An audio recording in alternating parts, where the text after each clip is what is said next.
Bom, pessoal, nós vamos agora dar continuidade aos nossos estudos dos tipos penais, tá? Que nós vimos fazendo nas nossas aulas presenciais. E agora vocês podem acompanhar pelos slides que vão estar disponíveis também para vocês no Leão Virtual, tá? O que nós vamos falar a respeito do crime de extorsão.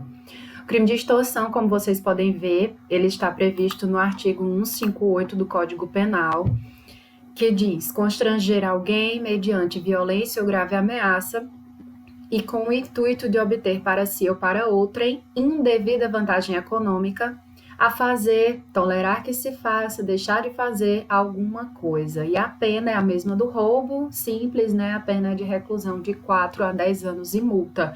Daqui a pouco eu converso com vocês a respeito de majorante, modalidade qualificada, etc. Bom, primeira coisa que quando o aluno vê é mediante violência ou grave ameaça. Professora, como é que eu vou distinguir do roubo? E aí eu montei esse quadrozinho para vocês, trazendo as principais diferenças entre o crime de roubo e o crime de extorsão. A gente pode observar que lá no roubo, o núcleo do tipo penal é subtrair, o que demonstra que o agente, nesse caso, prescinde da colaboração da vítima, pois tem o bem ao seu alcance. Prescinde da colaboração, ou seja, essa colaboração ela é desnecessária para que o agente venha a ter em seu poder a coisa alheia móvel, de que ela já vai estar ao seu alcance, ou seja, como eu coloquei aqui nessa segunda parte, a coisa desejada está à vista e à disposição do autor do roubo.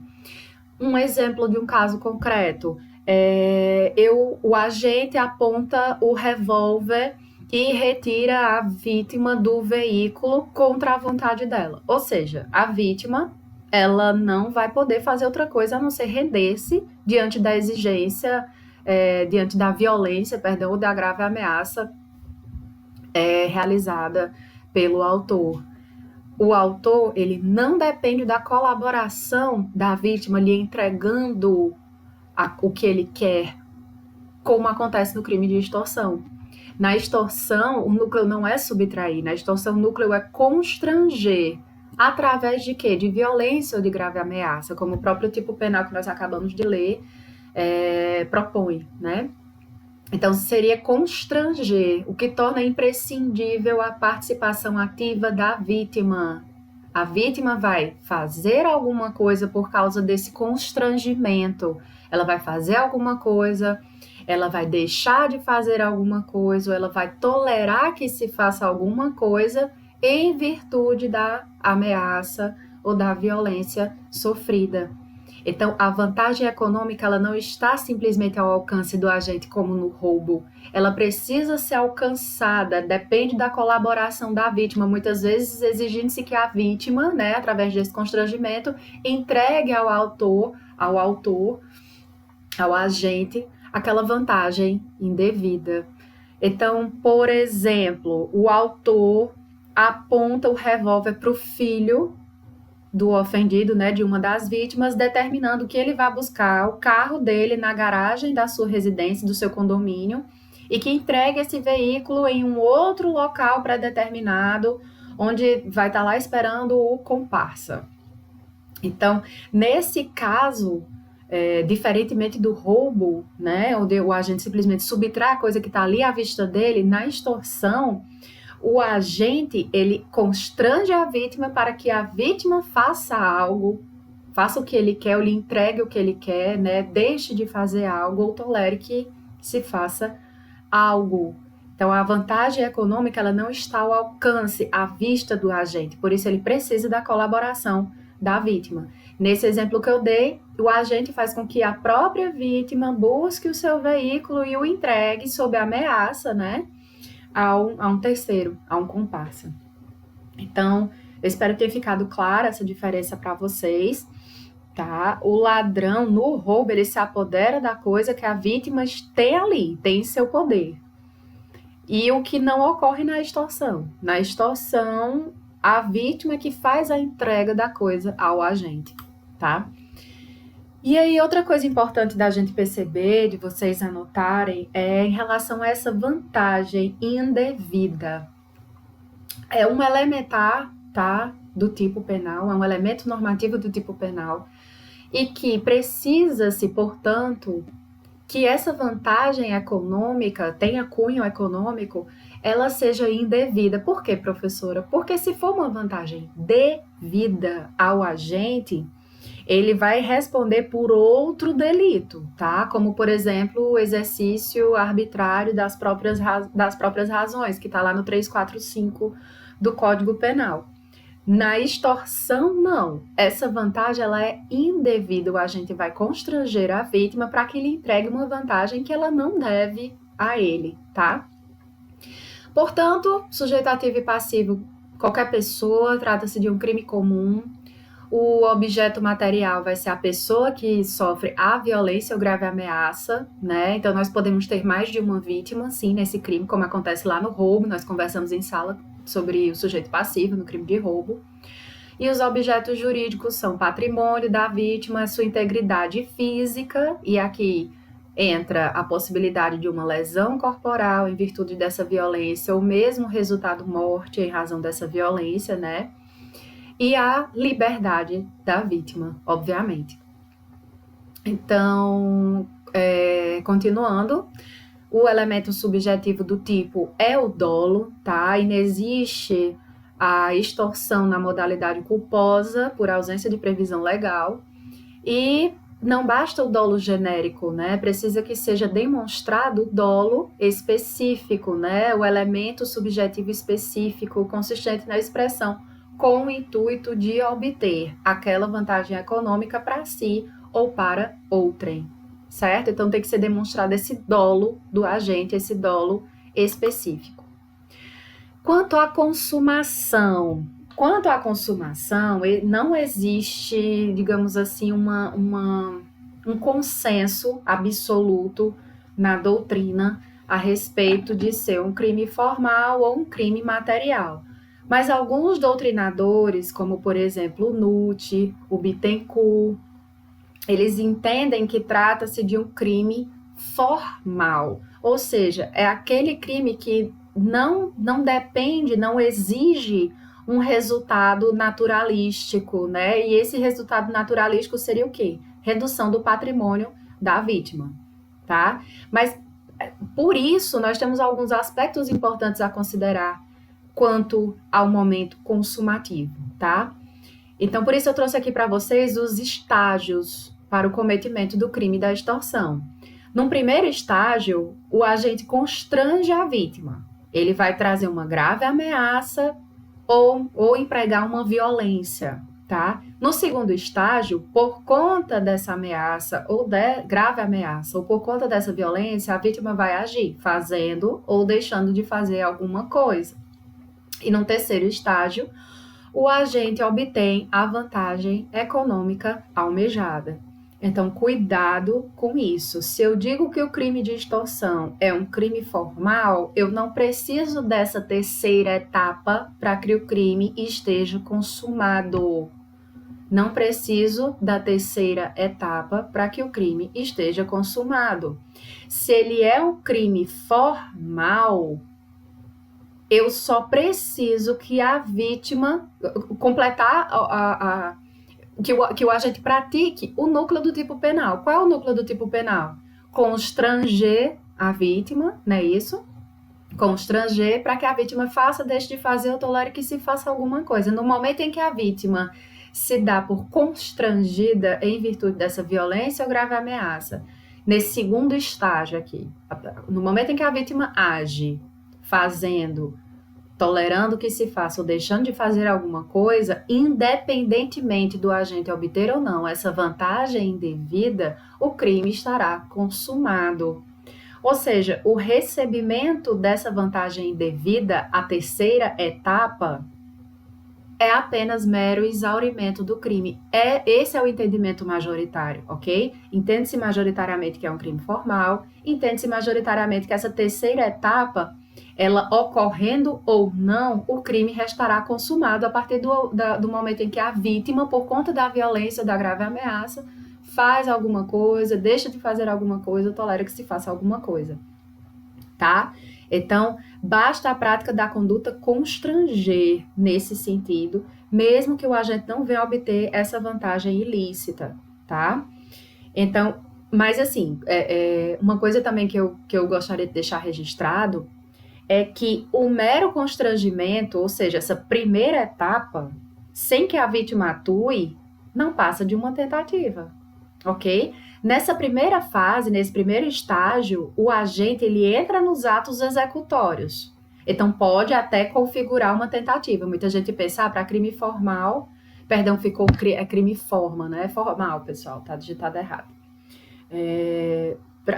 Por ser um crime formal, muitas pessoas pensam que não se admite tentativa, e não é bem assim, né? Se nós pensarmos na modalidade escrita, por exemplo, um e-mail que o agente mandou, uma mensagem de texto que o agente mandou com aquela grave ameaça, por exemplo, ou você me entrega tantos reais, ou eu vou expor fotos comprometedoras suas, tá? Na internet. Tá aí um exemplo. E aí, essa mensagem de texto ou esse e-mail não chega até o destinatário por motivos alheios à vontade do agente.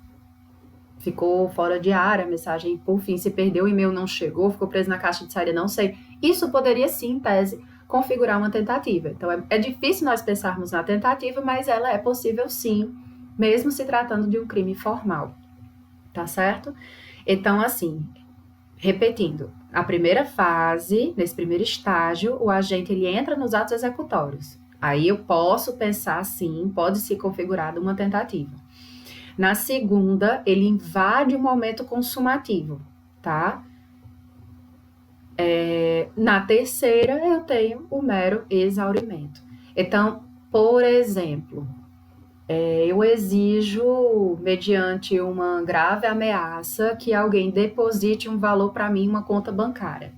Mas por motivos alheios a vítima fica constrangida, vai até o banco, faz aquele depósito, faz aquela transferência bancária, mas o banco, por algum motivo, não efetua aquela transferência de conta ou aquele depósito fica bloqueado, enfim, por algum motivo aquilo ali não chega a cair na minha conta. O crime de extorsão já estará consumado, porque a vítima ela agiu do modo que eu esperava em virtude do constrangimento, em virtude da grave ameaça que ela sofreu, certo? Então, tá aqui no slide para vocês, o simples constrangimento sem que a vítima atue não passa de uma tentativa. Para consumação, nós temos que exigir o segundo estágio, ou seja, quando a vítima cede ao constrangimento imposto e faz ou deixa de fazer algo. É muito comum as pessoas chamarem o crime de extorsão popularmente de chantagem. A maioria dos casos de chantagem, na verdade, trata-se do crime de extorsão. E aí não esqueçam da súmula 96 do STJ, tá? Que diz que o crime de extorsão consuma-se independentemente da obtenção da vantagem devida. Então, o próprio tribunal, o Superior Tribunal de Justiça, entende tratar-se de um crime formal. Que mais? Quanto à classificação, eu não vou precisar ler aqui para vocês podem pausar aí o vídeo e ler, tá? Que trata-se de um crime comum, instantâneo, de dano, enfim. E qualquer dúvida eu estou à disposição. Avançando, nós temos aí o parágrafo 1º, que fala da majorante, né? Traz uma majorante, por quê? Porque traz uma quantidade de aumento de pena, uma fração de aumento de pena, se o crime é cometido por 2 ou mais pessoas ou com emprego de arma, tá? E aqui tem aquela velha discussão, seria uma arma de fogo ou arma desmuniciada ou arma de brinquedo, etc. Isso eu vou querer que vocês pesquisem, tá? E nós vamos fazer um fórum, um chat, alguma coisa nesse sentido, de acordo com essa pesquisa que vocês vão fazer. Vocês sabem que dentro dessas pesquisas, como nós fazemos em sala, nós utilizamos dessa ferramenta da pesquisa jurisprudencial para aprofundarmos o nosso estudo a respeito de um determinado tema. Então, lá no roubo, nós vimos que existe a possibilidade do roubo com o emprego de arma branca. Nós temos uma majorante. Temos outra majorante para o caso do roubo com o emprego de arma de fogo. E nós vimos que existe a possibilidade ainda do roubo com o emprego de arma de uso restrito ou proibido. Lembram disso? Aqui na extorsão, nesse parágrafo 1º, o legislador ele não diz se é arma de fogo, se é arma branca, e aí eu quero que vocês pesquisem na jurisprudência do STJ e do STF se serve para majorar a arma branca, seja ela própria ou imprópria, que nós também já trabalhamos em sala esses conceitos de arma branca própria ou imprópria. Se serve arma desmuniciada, serve arma sem nenhum potencial lesivo, simulacro, enfim. Passando para o parágrafo 2º, o parágrafo 2º diz que aplica-se a extorsão praticada mediante violência disposto no parágrafo 3º do artigo anterior. O parágrafo 3º do artigo anterior é o parágrafo 3º do artigo 157, do roubo. Lá no roubo, nós estudamos que se da violência resulta lesão corporal grave, nós temos uma determinada pena. Vamos abrir aqui, eu vou abrir aqui para vocês o código. Vocês podem até acompanhar aqui, olha só. Se da violência resulta, estou no parágrafo 3º do 157, ó. Se da violência resulta lesão corporal grave, nós temos aqui uma qualificadora, a pena vai ser de 7 a 18 anos. E se da violência resulta morte, que é o latrocínio, temos a outra qualificadora, né, que a pena vem de reclusão de 20 a 30 anos. Então, aqui o parágrafo 2º remete às mesmas penas, aqui, mesma circunstância, né, extorsão, cuja da violência empregada na extorsão resulte lesão corporal grave, a gente vai ter essa mesma pena, e se da violência empregada na extorsão resulta a morte, nós temos essa pena aqui de 20 a 30 anos. E aproveitando que nós já estamos aqui no Código Penal, vejam o parágrafo 3º. O parágrafo 3º fala do crime de extorsão praticado mediante a restrição da liberdade da vítima, e essa condição é necessária para a obtenção da vantagem econômica. Traz uma qualificadora, uma nova pena mínima, uma nova pena máxima, uma qualificadora.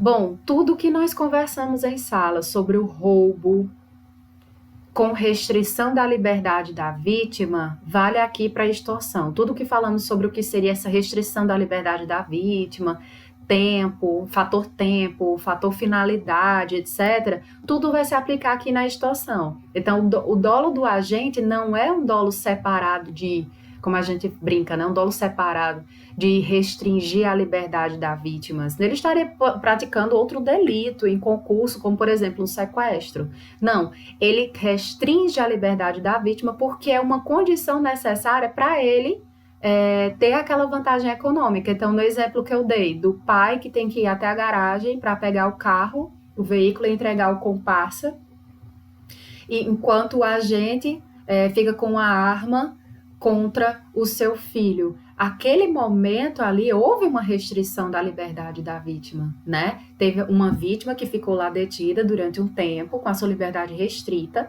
para que o agente consiga aquela vantagem econômica indevida. Então, esse seria um exemplo, tá? Nós já vimos que a lei não traz, nós conversamos sobre isso em sala, não quero ser repetitiva, nós vimos que a lei não traz o tempo exato, enfim, vai dar análise do caso concreto. Bom, pois bem, se tiver a presença de restrição da liberdade da vítima para a extorsão, essa condição é necessária para que o agente obtenha essa vantagem econômica, nós vamos ter o crime de extorsão na modalidade qualificada do parágrafo 3º e a pena vai para de 6 a 12 anos. Agora, se essa restrição da liberdade da vítima resultar em lesão corporal grave ou morte, o parágrafo 3º diz que nós aplicaremos as penas do 159, parágrafos 2º e 3º, respectivamente, ou seja, as penas do crime de extorsão mediante sequestro com resultado lesão corporal de natureza grave e de morte. Como assim, professora? Se essa restrição da liberdade da vítima empregada para essa extorsão resultar na lesão corporal grave, a pena vai ser essa do parágrafo 2º do 159, vai para 16 a 24 anos.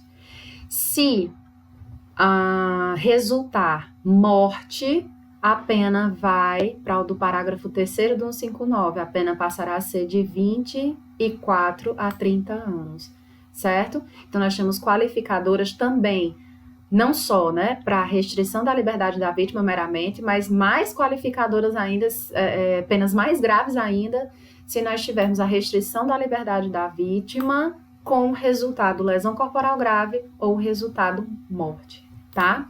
Outra coisa que vocês vão pesquisar e nós vamos discutir é se, de acordo com o nosso pacote anticrime, né, a 13.964 de 2019, se tivemos a inclusão ou alteração no crime de extorsão do 158, ou se foi mantido da mesma forma que era a sua previsão na lei dos crimes hediondos, ou seja, o crime de extorsão, em qual modalidade é considerado crime hediondo? É considerado hediondo em alguma modalidade? É isso que vocês vão pesquisar. Para isso, vocês precisam dar uma olhada no rol taxativo da lei dos crimes hediondos, que é a lei 8.072/90, tá? E em breve nós vamos conversar sobre isso, seja um fórum, seja no chat. Não deixem de fazer essas pesquisas, tá? Porque elas vão ser importantes para vocês em algum momento, tá? Então é isso, pessoal. Um abraço, bons estudos.